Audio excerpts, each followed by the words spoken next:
Hello, everyone. Welcome to the Newsbrowse News broadcast. According to NTD News, China has abruptly halted its exports of helium, a critical gas widely used in the semiconductor manufacturing process. This unexpected export suspension has sent shockwaves through the global technology sector, prompting major chipmakers to raise alarms over potential supply chain disruptions. Helium is indispensable for cooling down the highly sensitive equipment used to manufacture advanced microchips, and any prolonged restriction on its supply could lead to production delays and increased costs for consumer electronics and automotive industries. As nations strive to secure their semiconductor supply chains, this move by Beijing underscores the vulnerability of global tech manufacturers to geopolitical tensions and unilateral trade restrictions.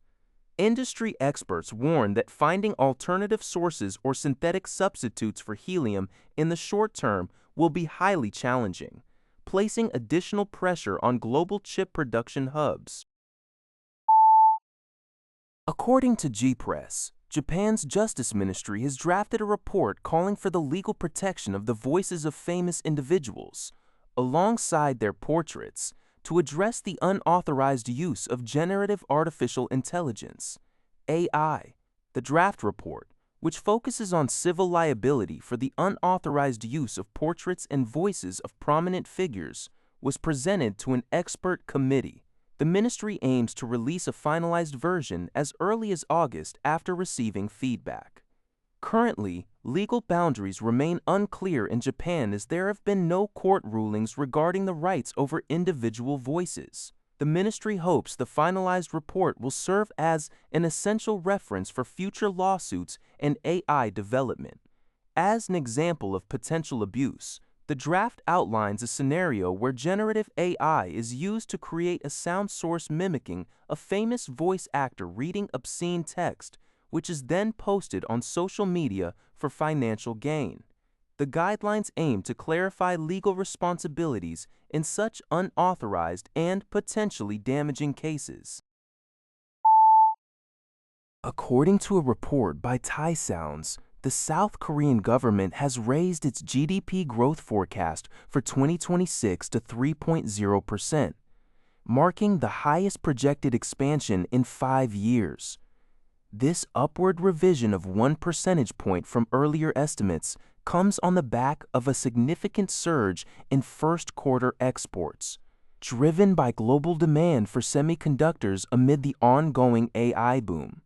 To sustain this momentum, South Korea's Ministry of Economy and Finance has unveiled its 3-4-5 vision, which aims to achieve 3% economic growth, elevate the country to the world's fourth-largest exporter, and raise per capita national income to $50,000.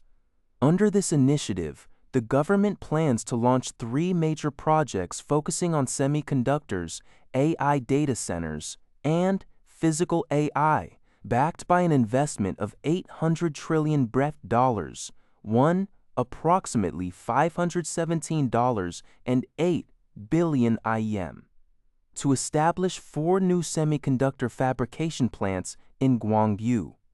Furthermore, the government intends to utilize surplus tax revenues generated by the semiconductor sector to establish a future response fund dedicated to supporting youth, regional development, and education. According to NHK, the United Arab Emirates Ministry of Defense announced that 2 of its oil tankers were targeted by Iranian cruise missiles in the southern part of the Strait of Hormuz. The attack occurred within Omani territorial waters and resulted in the death of 1 Indian crew member, while 8 others, including Indian and Ukrainian nationals, were injured. The UAE Defense Ministry strongly condemned the incident, calling it a serious violation of international law that threatens regional security and stability. This escalation comes amid heightened tensions in the region. The United States Central Command announced on social media that it has initiated its 3rd consecutive night of military strikes against Iran. U.S. President Donald Trump also confirmed the action, stating on a radio program that the U.S. plans to hit Iran hard during the night and into the following day. That's all for this video. Thank you for watching. See you in the next video.